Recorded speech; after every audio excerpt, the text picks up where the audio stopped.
শেষ হলো ইরান যুক্তরাষ্ট্রের দোহা বৈঠক। খামেনির দাফন শেষে ফের আলোচনা। ইতিহাসের বৃহত্তম জানাজার জন্য প্রস্তুতি তেহরানের। রাতভর রাশিয়ায় হামলার লন্ডভন্ড ইউক্রেন। এক রাতেই ৭০টি মিসাইল ও ৫০০ ড্রোন হামলা চালালো মস্কো।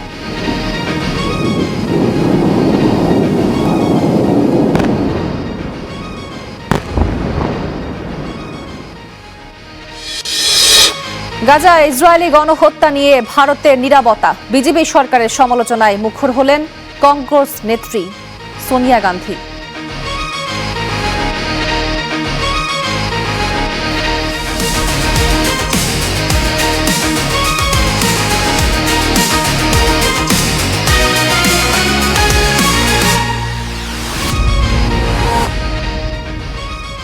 স্বাগত স্টার ওয়ার্ল্ডে, সঙ্গে আছি আমি তোয়া আফরোজ।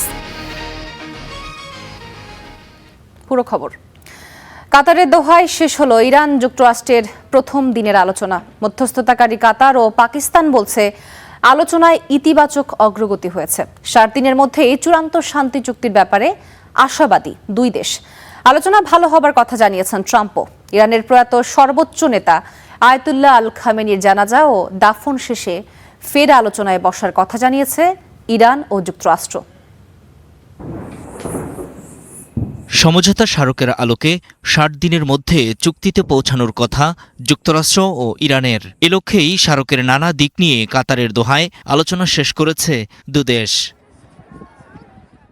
পৃথকভাবে বৈঠক শেষে কাতার জানায় উভয় পক্ষের মধ্যে ইতিবাচক অগ্রগতি হয়েছে। সেই সাথে ইরানের প্রয়াত সর্বোচ্চ ধর্মীয় নেতা আয়াতুল্লাহ আলী খামেনির জানাজা ও দাফন শেষে আবারও আলোচনার দিনক্ষণ ঠিক করা হবে। কাতার ও পাকিস্তানের মধ্যস্থতাকারীরা দোহায় মার্কিন ও ইরানি আলোচকদের সঙ্গে পৃথক বৈঠক শেষ করেছেন। এতে ইসলামাবাদ সমঝোতা স্মারক সম্পর্কিত বিষয়গুলিতে ইতিবাচক অগ্রগতি হয়েছে। দুপক্ষই আগামীতে আলোচনা চালিয়ে যাওয়ার বিষয়ে রাজি হয়েছে। ইরানের সাবেক সর্বোচ্চ নেতার জানাজা ও দাফন শেষ হওয়ার পর যত দ্রুত সম্ভব পরবর্তী বৈঠকের সময় নির্ধারণ করা হবে। বৈঠকের বিষয়ে ইরান জানিয়েছে সমঝোতা স্মারক লঙ্ঘনের অভিযোগ নিয়ে প্রতিবেদন জমা দেয়া এবং বিষয়টি নিয়ে আলোচনা চালিয়ে যেতে ওয়াশিংটনের সঙ্গে একটি যোগাযোগ চ্যানেল তৈরি করা হবে। অন্যদিকে আলোচনার বিষয়ে মার্কিন প্রেসিডেন্ট ডোনাল্ড ট্রাম্প দাবি করেছেন কাতারে পরোক্ষ আলোচনা চলার পাশাপাশি যুক্তরাষ্ট্রের সঙ্গে ইরানের সম্পর্ক ভালো রয়েছে। ইরানের পারমাণবিক নিরস্ত্রীকরণ ভালোভাবে এগোচ্ছে। দুপক্ষের খুব ভালো বৈঠক হয়েছে, দেখা যাক। আপনি জানেন আমরা টানা 3 রাত তাদের উপর তীব্র হামলা চালিয়েছি, তবে আমাদের মধ্যে বেশ ভালো বোঝাপড়া তৈরি হচ্ছে। আমার ধারণা ইরান ঠিক আছে। এদিকে সাবেক মার্কিন কূটনীতিক গর্ডন গ্রে বলেছেন কাতারে অনুষ্ঠিত এই পরোক্ষ আলোচনা দুদেশের মধ্যে আস্থা তৈরির ক্ষেত্রে সহায়ক হবে। আল জাজিরাকে তিনি বলেছেন উভয় পক্ষের আলোচনায় অংশগ্রহণ প্রমাণ করে তারা যুদ্ধবিরতি বজায় রাখার পাশাপাশি সমঝোতায় পৌঁছাতেও আগ্রহী। যুক্তরাষ্ট্র ও ইরান যখন আলোচনার টেবিলে, ইসরায়েল তখনও বোমা হামলা চালিয়ে যাচ্ছে গাজা ও লেবাননে। যুদ্ধবিরতি চুক্তি লঙ্ঘন করে আবারও হামলা চালিয়ে 5 ফিলিস্তিনিকে হত্যা করেছে ইসরায়েল। পাশাপাশি দক্ষিণ লেবাননেও হামলা অব্যাহত রেখেছে দখলদাররা। নূর মোহাম্মদ, স্টার নিউজ। এদিকে স্মরণকালের সবচেয়ে বড় আয়োজনের মধ্য দিয়ে ইরানের প্রয়াত সর্বোচ্চ নেতা আয়াতুল্লাহ আলী খামেনির জানাজা ও দাফন সম্পন্ন করতে প্রস্তুত তেহরান। ইরাক ও ইরানে কোটি মানুষের জমায়েতের প্রস্তুতি নিচ্ছে দেশটি। শুধু তেহরানেই 2 কোটি মানুষ খামেনির জানাজায় অংশ নেবে বলে আশা করা হচ্ছে। শনিবার থেকে ইরান ও ইরাকের 5টি শহরে একযোগে পালন করা হবে শোক অনুষ্ঠান। ইরানের সড়ক অলিগলি ছেয়ে গেছে প্রয়াত নেতা আয়াতুল্লাহ আলী খামেনির ছবিতে। প্রস্তুতি চলছে ইরানের ইতিহাসে সবচেয়ে বড় জানাজা আয়োজনের। শনিবার থেকে শুরু হচ্ছে 6 দিনের কর্মসূচি। ইরান ও ইরাকের 5টি শহরে অনুষ্ঠিত হবে বিভিন্ন পর্ব। প্রথম 2 দিন তেহরানের মোসাল্লা প্রেয়ার কমপ্লেক্সে রাখা হবে খামেনির মরদেহ। সোমবার 10 কিলোমিটার দীর্ঘ শোকযাত্রা যাবে ইমাম হোসেন স্কয়ার থেকে আজাদে স্কয়ার পর্যন্ত। শুধু তেহরানেই প্রায় 2 কোটি মানুষ এই শোকযাত্রায় অংশ নেবে। এরপর মরদেহ নেওয়া হবে কোম শহরে। শিয়া মুসলিমদের অন্যতম গুরুত্বপূর্ণ ধর্মীয় কেন্দ্র হিসেবে পরিচিত কোমের ফাতিমা মাসুমা মাজার ও জামকারান মসজিদে অনুষ্ঠিত হবে পরবর্তী কর্মসূচি। ইরাকের শিয়া অধ্যুষিত শহর নাজাফ ও কারবালাতেও হবে শোকানুষ্ঠান। হজরত আলী ও ইমাম হুসাইনের মাজার এই দুই শহরে। প্রস্তুতি নিয়ে আলোচনা করতে সেখানকার কর্তৃপক্ষের সঙ্গে বৈঠক করেছেন ইরানের পররাষ্ট্রমন্ত্রী আব্বাস আরাকচি। সবশেষে জন্মস্থান মাশহাদে শায়িত হবেন খামেনি। ইরানের সবচেয়ে পবিত্র এই শহরে অবস্থিত অষ্টম শিয়া ইমাম রেজার মাজার। কর্তৃপক্ষের ধারণা, শুধু দাফন অনুষ্ঠানে অংশ নিতে পারেন ৮০ লাখ থেকে ১ কোটি মানুষ। পুরো আয়োজন ঘিরে নজিরবিহীন নিরাপত্তা নিচ্ছে ইরান। তেহরানের সড়কগুলো রূপ নিচ্ছে অস্থায়ী পার্কিংয়ে। মসজিদ, স্কুল, বিশ্ববিদ্যালয় ও ক্রীড়া কমপ্লেক্সগুলোতে হচ্ছে অতিথিদের থাকার ব্যবস্থা। নিরাপত্তার দায়িত্বে থাকছে Islamic revolutionary guard corps IRGC। তবে বর্তমান সর্বোচ্চ নেতা মোস্তফা খামেনি অনুষ্ঠানে উপস্থিত থাকবেন কিনা সেটি এখনও নিশ্চিত নয়। পাকিস্তানের প্রেসিডেন্ট আসিফ আলী জারদারি এবং প্রধানমন্ত্রী শাহবাজ শরীফ প্রতিনিধি দল পাঠানোর ঘোষণা দিয়েছেন। তবে উপসাগরীয় দেশ ও রাশিয়া বা চীনের শীর্ষ নেতারা অংশ নিচ্ছেন কিনা সেটি এখনও স্পষ্ট নয়। ইফাতিরা, স্টার নিউজ। বিপ্লবী নেতা আয়াতুল্লাহ আলী খামেনিকে শেষ শ্রদ্ধা ও দাফন অনুষ্ঠান ঘিরে শোকাহত ইরানের মানুষ। তারা বলছে এই ক্ষতি অপূরণীয়। তবে খামেনির আদর্শ আর বিপ্লবী চেতনার প্রতি আনুগত্যকেই একমাত্র প্রাপ্তি বলে মনে করেছে দেশটির জনগণ।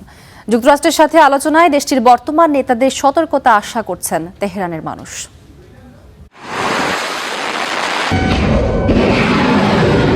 মার্কিন ও ইসরায়েলি হামলায় ইরানের সবচেয়ে বড় যে ক্ষতি হয়েছে তা সর্বোচ্চ নেতা আয়াতুল্লাহ আলী খামেনিকে হারানো।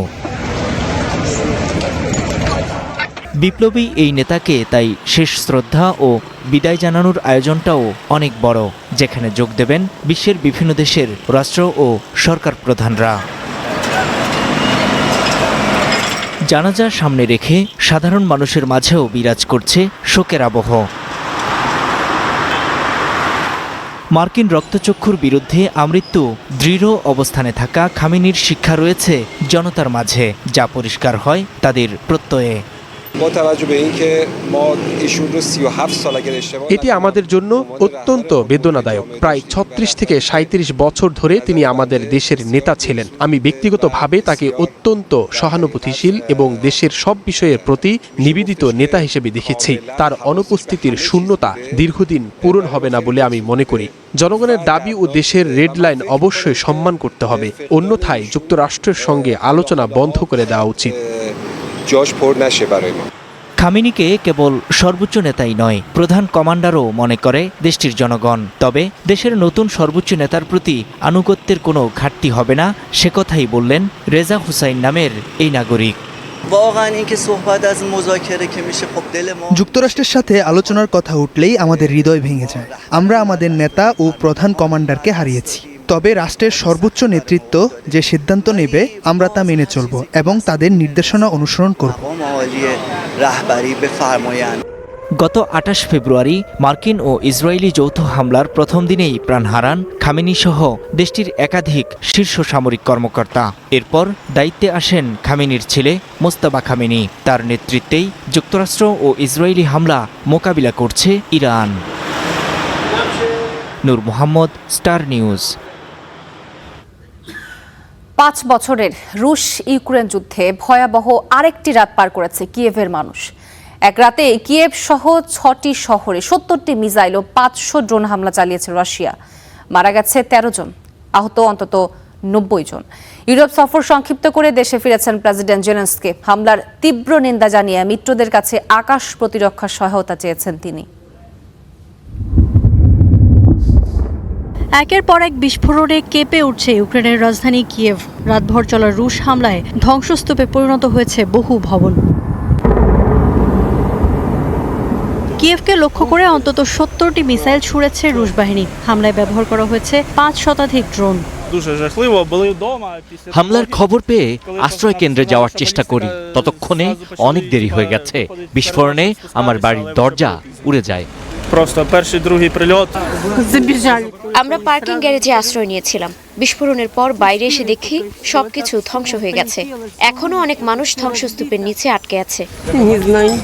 হামলার আশঙ্কায় রাতেই ইউরোপ সফর সংক্ষিপ্ত করে দেশে ফেরার ঘোষণা দেন ইউক্রেনের প্রেসিডেন্ট ভলোদিমির জেলেনস্কি। কয়েকদিন আগেই যুদ্ধবন্ধে পুতিনকে সরাসরি আলোচনার প্রস্তাব দেন তিনি। সেই প্রস্তাব প্রত্যাখ্যান করে ক্রেমলিন। এর মধ্যেই এমন ভয়াবহ হামলা। শহরের 20টিরও বেশি এলাকায় ব্যাপক ক্ষয়ক্ষতির খবর পাওয়া গেছে। আবাসিক ভবন ছাড়াও ক্ষতিগ্রস্ত হয়েছে অ্যাম্বুলেন্স স্টেশন, গবেষণা প্রতিষ্ঠান, হোটেল ও বিভিন্ন ব্যবসা প্রতিষ্ঠান। ইউক্রেনকে আরও আকাশ প্রতিরক্ষা ব্যবস্থা সরবরাহ এখন সবচেয়ে গুরুত্বপূর্ণ। আমরা যুক্তরাষ্ট্রের প্যাট্রিয়ট সহ অন্যান্য প্রতিরক্ষা ব্যবস্থা পাবার বিষয়ে দ্রুত সিদ্ধান্তের অপেক্ষায়। এই অস্ত্রই কেবল মানুষের জীবন বাঁচাতে পারে। শুধু কিয়েভ নয়, Kharkiv, Sumy, Zaporizhzhia, Dnipro, Petrovsk ও চেরাকাসি অঞ্চলও হামলার শিকার হয়েছে। জীবন বাঁচাতে ভূগর্ভস্থ মেট্রো স্টেশনে আশ্রয় নেয় বাসিন্দারা। পাল্টা হামলা জোরদার করেছে ইউক্রেনও। রাশিয়ায় ড্রোন হামলা বাড়িয়েছে কিয়েভ। এতে বিশ্বের তৃতীয় বৃহত্তম তেল উৎপাদনকারী রাশিয়ায় তৈরি হয়েছে জ্বালানি সংকট। এমনকি ভারত থেকে পেট্রোল আমদানি করতে হচ্ছে মস্কোকে। ইফফাতিরা, স্টার নিউজ। গাজায় ইসরায়েলের গণহত্যা নিয়ে বিজেপি সরকারের অবস্থানের তুমুল সমালোচনা করেছেন কংগ্রেস নেত্রী Sonia Gandhi. The Indian express পত্রিকায় প্রকাশিত এক নিবন্ধে সোনিয়া লিখেছেন, গাজায় মানবিক বিপর্যয়ের মুখেও মোদী সরকার নীরব দর্শকের ভূমিকা পালন করছে। ফিলিস্তিন প্রশ্নে ভারতের ঐতিহাসিক অবস্থান থেকে নয়াদিল্লি সরে যাচ্ছে কিনা সেই প্রশ্নই তুলেছেন সোনিয়া গান্ধী। গাজা ইসরায়েলের দীর্ঘ সামরিক অভিযানে ভয়াবহ মানবিক বিপর্যয়ের পরও নিশ্চুপ ভারত। ইসরায়েলের নিন্দার বদলে বিভিন্ন সময়ে দেশটির প্রতি নয়াদিল্লির কূটনৈতিক সমর্থন ও ঘনিষ্ঠতাই বেশি চোখে পড়েছে। এমন পরিস্থিতিতে ভারতের অবস্থান নিয়ে প্রশ্ন তুলেছেন কংগ্রেস নেত্রী সোনিয়া গান্ধী। দ্য ইন্ডিয়ান এক্সপ্রেসে প্রকাশিত এক নিবন্ধে মোদী সরকারের পররাষ্ট্রনীতিকে কাঠগড়ায় দাঁড় করিয়েছেন সোনিয়া। গাজা গণহত্যার তদন্তে একটি স্বাধীন তদন্ত কমিশন করে জাতিসংঘ। এই কমিশনের প্রধান ছিলেন ভারতের সাবেক প্রধান বিচারপতি এস মুরলীধর। ওই প্রতিবেদনের উল্লেখ করে গাজায় চলমান ভয়াবহ মানবিক বিপর্যয়, বেসামরিক মানুষের দুর্ভোগ ও আন্তর্জাতিক আইন লঙ্ঘনের নানা চিত্র তুলে ধরেন সোনিয়া। বলেন, ইসরায়েলের বর্বরতার অকাট্য প্রমাণ থাকার পরও বর্তমানে ভারতের নীরবতা দেশটির দীর্ঘদিনের নীতিকেই প্রশ্নের মুখে ফেলেছে। বিশ্বের বহু দেশ গাজা পরিস্থিতি নিয়ে প্রকাশ্যে উদ্বেগ জানাচ্ছে। ইউরোপ আজ ফিলিস্তিন রাষ্ট্রকে স্বীকৃতি দিচ্ছে। আন্তর্জাতিক আদালতে ইসরায়েলের বিপক্ষে আইনি পদক্ষেপকে সমর্থন করছে। পাকিস্তান প্রসঙ্গে সোনিয়া লিখেছেন, সন্ত্রাসীদের মদদ দেওয়া সত্ত্বেও কেবল ইরান প্রশ্নে ইসলামাবাদ আজ নিজেদের বিশ্বমঞ্চে নিয়ে গেছে। অথচ এই অবস্থানটি নিতে পারত ভারত। তার ভাষায়, ফিলিস্তিনি আত্মনিয়ন্ত্রণের অধিকারের পক্ষে দীর্ঘদিন সোচ্চার থাকা ভারত আজ তার ঐতিহ্য হারিয়েছে। গাজায় নিহত শিশুদের প্রসঙ্গ টেনে সোনিয়া লিখেছেন, মানবিক বিপর্যয়ের এই ঘটনাগুলো সম্পর্কে ভারতীয় জনগণের জানার অধিকার আছে, কিন্তু সরকার এ বিষয়ে নীরব। ভারতের ঐতিহাসিক ও নৈতিক অবস্থানের সঙ্গে সামঞ্জস্য রেখে ফিলিস্তিনি জনগণের অধিকারের পক্ষে আরও স্পষ্ট ও সক্রিয় ভূমিকা নিতে মোদী সরকারের প্রতি আহ্বান জানান কংগ্রেস নেত্রী সোনিয়া গান্ধী। ইফফাতিরা, স্টার নিউজ। পশ্চিমবঙ্গের ক্ষমতায় এসে একের পর এক বিতর্কিত সিদ্ধান্ত নিয়ে যাচ্ছে শুভেন্দু অধিকারীর সরকার। এবার সরকারি ভোটার তালিকা থেকে বাদ পড়াদের রেশন ও কল্যাণ সুবিধা থেকে বাতিলের ঘোষণা দিয়েছে দেশটির সরকার। আর্থিক সহায়তা থেকে বাদ পড়তে যাচ্ছেন ভোটার তালিকায় বাদ পড়া নারীরা। এটিকে মৌলিক অধিকার পরিপন্থী বলছেন ভারতের মানবাধিকার কর্মীরা। পশ্চিমবঙ্গের রাজ্যসভা নির্বাচনের কিছুদিন আগে বিশেষ নিবিড় সংশোধন বা SIR এর আওতায় প্রায় 90 লাখ নাগরিককে ভোটার তালিকা থেকে বাদ দেয়া হয়। এবার বাদ পড়া সেই নাগরিকদের সরকারি রেশন সহ অন্যান্য কল্যাণমূলক সুবিধা বাতিলের তোড়জোড় শুরু করেছে পশ্চিমবঙ্গ বিজেপি সরকার। পাবলিক ডিস্ট্রিবিউশন সিস্টেম বা PDS কর্মসূচির আওতায় পশ্চিমবঙ্গের প্রায় 9 কোটি মানুষকে রেশন সহায়তা দিয়ে আসছে সরকার। কিন্তু এবার ভোটার তালিকা থেকে বাদ পড়াদের রেশন কার্ড নিষ্ক্রিয় হচ্ছে। শুরু হয়েছে তথ্য যাচাই বাছাই প্রক্রিয়াও। সরকারের টাকা ভারতীয় ছাড়া অন্য কেউ পেতে পারে না। সরকারের পক্ষ থেকে বলা হচ্ছে ভোটার তালিকা থেকে বাদ পড়ার বিরুদ্ধে যারা বিশেষ ট্রাইব্যুনালে আপিল করেছেন কেবল সেই 23 লাখ মানুষদের আবেদন নিষ্পত্তি না হওয়া পর্যন্ত তারা কল্যাণ সুবিধা পাবেন। ট্রাইব্যুনালে আবেদন করেছিলেন তাদের এই ভাতা চালু রাখার সিদ্ধান্ত গ্রহণ করেছে।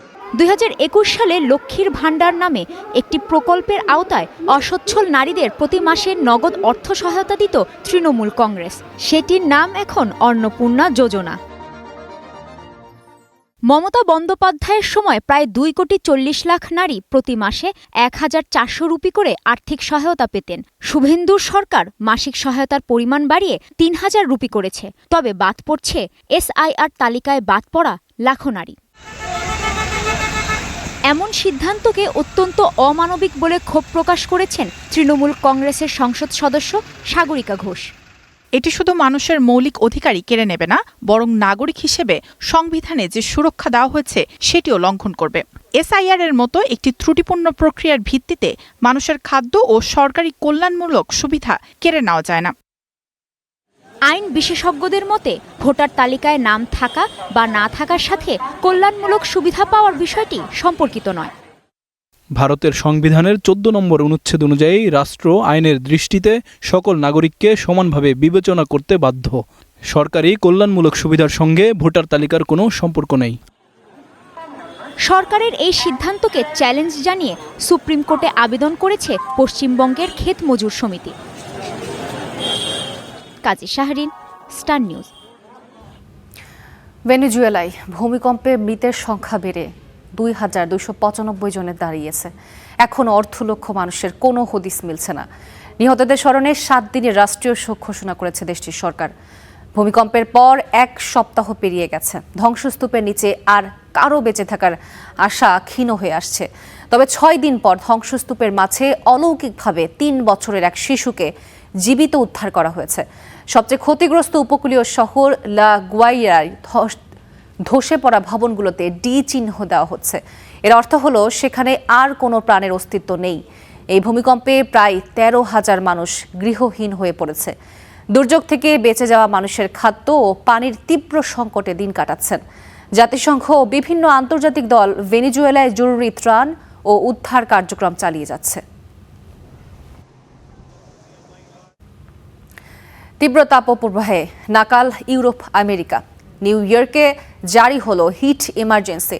সপ্তাহ জুড়ে এই জরুরি অবস্থা বহাল রাখার কথা জানালেন মেয়র মামদানি। এদিকে জুন মাসটি গেল 150 বছরের মধ্যে সবচেয়ে উষ্ণতম বলছে যুক্তরাজ্য। গরমজনিত কারণে ইউরোপের বিভিন্ন দেশে প্রাণহানি 1,500 ছুঁই। ফ্রান্সের পরিস্থিতি এতটাই ভয়াবহ যে মর্গে মরদেহ রাখার জায়গাও মিলছে না।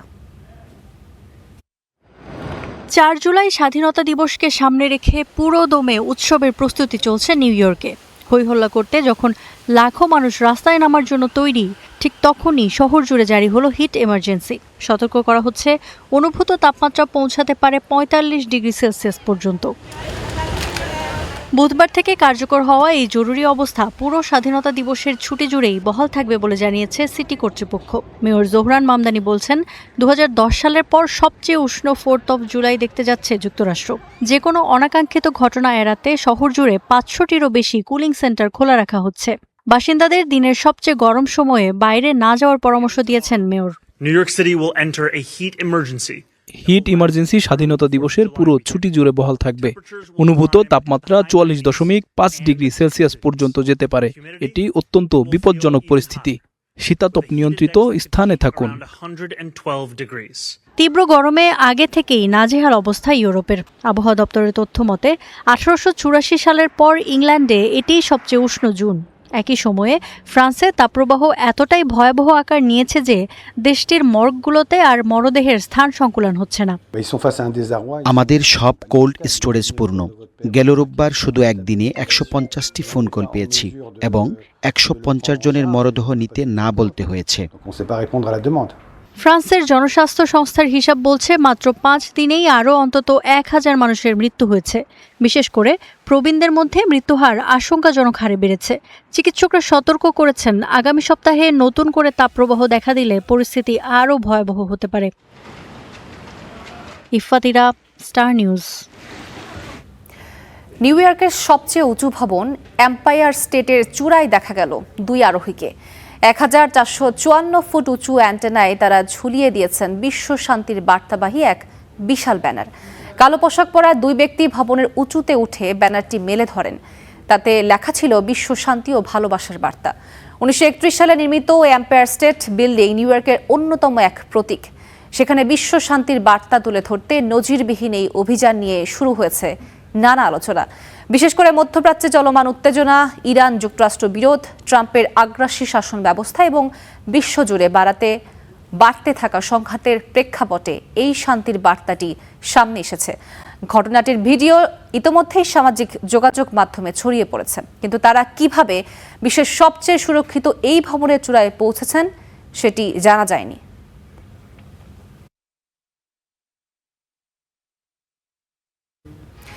দর্শক, এই ছিল আজকের স্টার ওয়ার্ল্ড। এতক্ষণ সাথে থাকার জন্য সবাইকে ধন্যবাদ।